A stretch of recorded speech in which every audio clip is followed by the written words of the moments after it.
Ana, tengo muchas ganas de visitar el Museo Oceanográfico contigo.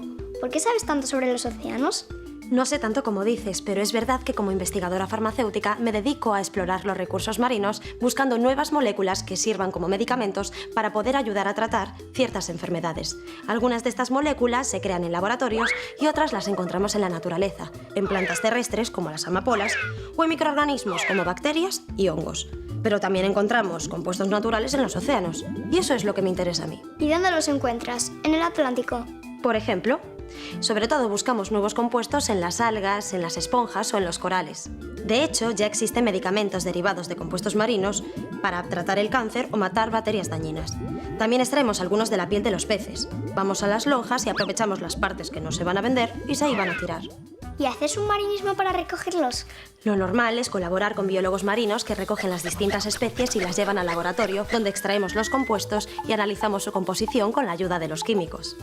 Después realizamos experimentos para comprobar si estas moléculas tienen propiedades curativas. Y entonces, con la ayuda de los médicos, evaluamos si son seguras y funcionan en las personas. Es un proceso largo en el que trabajan muchos científicos. Entonces, para descubrir medicamentos marinos, ¿tendría que estudiar todas esas cosas? No exactamente, puedes estudiar biología, química o farmacia y después especializarte como investigadora farmacéutica.